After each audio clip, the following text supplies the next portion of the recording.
রাজ্যের রাজনীতিতে ফের এক বড় বিতর্ক। 2026 সালের বিধানসভা নির্বাচনের আগে একের পর এক তদন্ত, একের পর এক অভিযোগ, আর তার মাঝেই উঠে আসছে এমন সব প্রশ্ন যার উত্তর খুঁজছে তদন্তকারী সংস্থাগুলি। তোলাবাজি, জমি দখল, কালো টাকা সাদা করার অভিযোগ, সম্পত্তির অস্বাভাবিক বৃদ্ধি, সব মিলিয়ে নজরের কেন্দ্রে উঠে এসেছেন তৃণমূলের প্রাক্তন নেতা দেবরাজ চক্রবর্তী। এবার সেই তদন্তে নতুন মোড়। রাজ্য পুলিশের মামলার ভিত্তিতে অর্থ পাচারের দিকটি খতিয়ে দেখতে নামছে এনফোর্সমেন্ট ডিরেক্টরেট বা ইডি। প্রশ্ন উঠছে, অভিযোগে যে বিপুল টাকার হিসেবের কথা বলা হচ্ছে, সেই অর্থের উৎস কোথায়? আর এই গোটা মামলার তদন্তে সামনে আসতে পারে আর কি কি তথ্য? ইডি সূত্রের দাবি, বাগুইআটি থানায় দায়ের হওয়া একাধিক তোলাবাজির অভিযোগের ভিত্তিতেই এবার ইসিআইআর দায়েরের প্রস্তুতি নেওয়া হচ্ছে। অভিযোগে উঠে এসেছে বিপুল অঙ্কের আর্থিক অনিয়মের প্রসঙ্গ।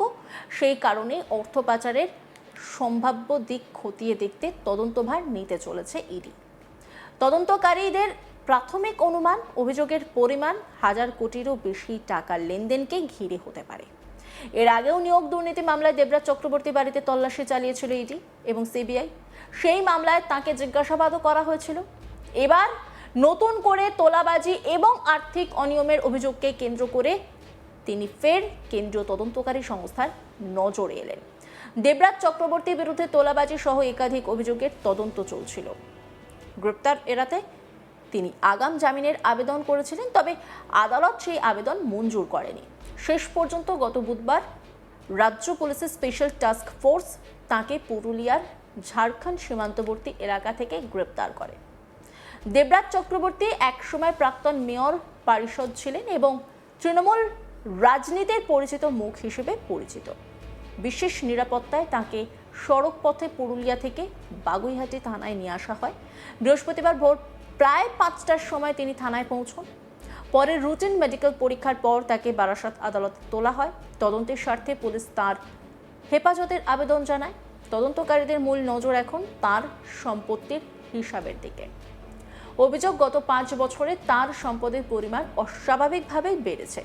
সেই সম্পদের উৎস কি, আয়ের সঙ্গে সেই সম্পত্তির সামঞ্জস্য রয়েছে কিনা, এই সমস্ত বিষয় খতিয়ে দেখতেই তাকে হেফাজতে নিয়ে জিজ্ঞাসাবাদের পরিকল্পনা করছে তদন্তকারী সংস্থা।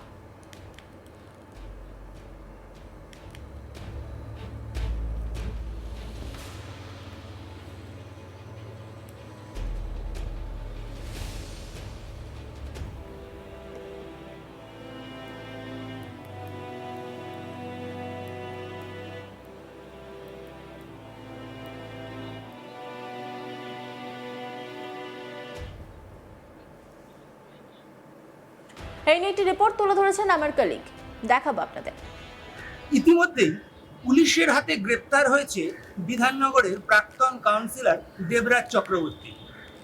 আর এবার আরো বিপাকে পড়তে পারে দেবরাজ চক্রবর্তী, কারণ সূত্রের খবর এই মামলা ইডি নিতে চলেছে। অর্থাৎ ইডি ইসিআইআর দায়ের করে এই যে তদন্ত, দেবরাজ চক্রবর্তীর যে কেস, সেই কেস হাতে নিতে পারে। কারণ যেটা আমরা জানতে পাচ্ছি যে এই যে কেস, দেবরাজ চক্রবর্তী অর্থাৎ দেবরাজ চক্রবর্তীর যে সম্পত্তির পরিমাণ 1000 কোটিরও বেশি সম্পত্তির পরিমাণ এবং একাধিক আয় বহির্ভূত সম্পত্তির যে খোঁজ পাওয়া গেছে, সেই জন্য যে মানি লন্ডারিং এর যে কেস থাকছে তার মধ্যে, সেই ক্ষেত্রে ইডি কিন্তু তৎপর। আমরা সূত্র মারফত জানতে পাচ্ছি যে ইডি কিন্তু এই কেস হাতে নিতে চলেছে।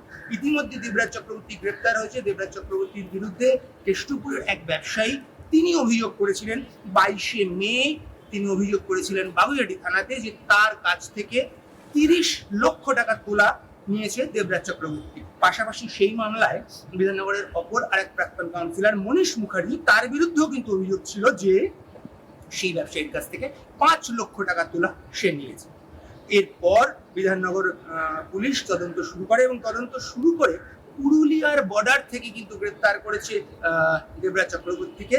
দেবরাজ চক্রবর্তী সেখানে একটি রিসর্টে, যেটি তারই এক পরিচিত রিসর্ট বলে কিন্তু আমরা পুলিশ সূত্রে জানতে পেরেছি, তার মধ্যে কিন্তু গা ঢাকা দিয়েছিল, দীর্ঘদিন সেখানে ছিল বলে জানা যাচ্ছে এবং একাধিক জায়গাও সে বদল করেছে, এরকমটাও কিন্তু আমরা পুলিশ সূত্রে জানতে পারছি। এবং অবশেষে তারই এক পরিচিতর মোবাইল ফোনের টাওয়ার লোকেট করেই কিন্তু খোঁজ পাওয়া যায় দেবরাজ চক্রবর্তীকে, এবং পুলিশ এবং এসটিএফ উভয়ই যখন সেখানে গিয়ে পৌঁছয় সেই বিষয়টা, এবং তারপর সেখান থেকে গ্রেপ্তার করে তাকে নিয়ে আসা হয় বাগুইআটি থানায়। বাগুইআটি থানায় বৃহস্পতিবার দিন ভোর 5টার সময় তাকে নিয়ে আসা হয় বাগুইআটি থানায়, এবং তারপর বারাসাত কোর্টে তাকে তোলা হয়। বারাসাত কোর্টে তোলার পর তার কিন্তু আপাতত পুলিশ কাস্টাডি দেওয়া হয়েছে। তার কারণ তার যে প্রচুর সম্পত্তি, অর্থাৎ 1000 কোটি টাকারও বেশি সম্পত্তির কিন্তু হদিশ পাওয়া গেছে বলে কিন্তু আমরা সূত্র মারফত জানতে পারছি।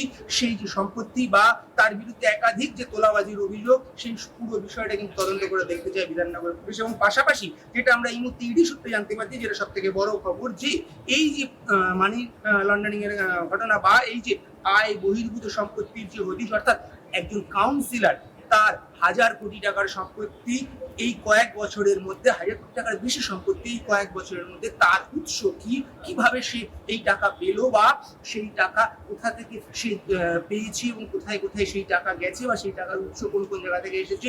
পাশাপাশি তার স্ত্রী, যিনি একজন সঙ্গীত শিল্পী এবং একজন বিধায়িকা ছিলেন, তারও যে সম্পত্তি, সেই সব কিছুই কিন্তু নজরে রয়েছে পুলিশের। এবং পাশাপাশি এই মুহূর্তে ইডি কিন্তু দেবরাজ চক্রবর্তীর কেস নিতে চলেছে, এবং সিআইআর দায়ের করে, যেটা আমরা সূত্র মারফত জানতে পারছি, সিআইআর দায়ের করে ইডি কিন্তু এই মুহূর্তে এই কেস হাতে নিয়ে তদন্ত শুরু করবে। এবং এই যে বিপুল পরিমাণ সম্পত্তি, সেই সম্পত্তির উৎস এবং সেই সম্পত্তি কোথা থেকে কারা কারা তাকে দিয়েছে, বা যে তোলাবাজির যে একাধিক অভিযোগ, কত টাকা সেইভাবে সে দেবরাজ চক্রবর্তী পেয়েছে, এরকম একাধিক বিষয় কিন্তু তদন্ত করে দেখতে পেয়েছি, সেরকম সূত্রের খবর। এবং আপাতত যেটা সব থেকে বড় খবর, যে দেবরাজ চক্রবর্তী, যাকে বিধাননগর পুলিশ গ্রেপ্তার করেছে এবং নিজেদের হেফাজতে নিয়েছে বারাসাত আদালতে তোলার পর, তার কেস কিন্তু নিতে চলেছে ইডি। এবং সূত্রের খবর, ইডি কিন্তু সিআইআর দায়ের করে দেবরাজ চক্রবর্তী যে বিপুল পরিমাণ সম্পত্তি, তার সেই খোঁজ বা এবং সেই কেস নিজেরা নিতে চলেছে। দেবরাজ চক্রবর্তীর বিরুদ্ধে জোর করে জমি কেনাবেচা করানো, তোলাবাজি, হুমকি দেওয়া, কালো টাকা সাদা করতে সম্পত্তির প্রকৃত মূল্য কম দেখানো, সম্পত্তি গোপন রাখা এবং ডিসি গ্লোবাল নামে একটি সংস্থার মাধ্যমে কোটি কোটি টাকার রহস্যজনক আর্থিক লেনদেনের অভিযোগ রয়েছে। এই সমস্ত অভিযোগের সত্যতা যাচাই করতে তদন্ত আরও বিস্তৃত করা হচ্ছে। এই তদন্তে উঠে এসেছে তার স্ত্রী, প্রাক্তন তৃণমূল বিধায়ক অদিতি মুন্সির নামও। পুলিশ সূত্রে খবর, তার নির্বাচনী হলফনামায় তথ্য গোপন করা হয়েছে কিনা, অথবা অসম্পূর্ণ তথ্য দেওয়া হচ্ছে কিনা, সেই বিষয়টিও খতিয়ে দেখা হচ্ছে। সম্প্রতি দেবরাজ চক্রবর্তী এবং অদিতি মুন্সি দুজনেই আগাম জামিন চেয়ে কলকাতা হাইকোর্টের দ্বারস্থ হন। আদালত শিশু সন্তানের বিষয়টি বিবেচনা করে অদিতি মুন্সির আগাম জামিন মঞ্জুর করলেও দেবরাজ চক্রবর্তীর আবেদন খারিজ করে দেয়। শুনানির সময় রাজ্যের অতিরিক্ত অ্যাডভোকেট জেনারেল রাজদীপ মজুমদার আদালতে প্রশ্ন তোলেন, গত 5 বছরে দেবরাজ চক্রবর্তী এবং অদিতি মুন্সির ঘোষিত আয় প্রায় 1 কোটি টাকা, অথচ 60 থেকে 70 লক্ষ টাকা মূল্যের গাড়ি কেনা হয়েছে। এই আর্থিক সামঞ্জস্য কিভাবে সম্ভব, সেই প্রশ্নও আদালতে ওঠে। 2024 সালের বিধানসভা নির্বাচনের আগে রাজারহাট গোপালপুরের প্রাক্তন বিধায়ক অদিতি মুন্সি এবং তার স্বামী দেবরাজ চক্রবর্তীর বিরুদ্ধে আরও একাধিক অভিযোগ সামনে আসে। অন্যান্য খবরের আপডেটের জন্য অবশ্যই নজর রাখুন আজ তাক বাংলার ইউটিউব স্ট্রিমিংয়ে। লাইক, কমেন্ট, শেয়ার এবং সাবস্ক্রাইব করতে ভুলবেন না।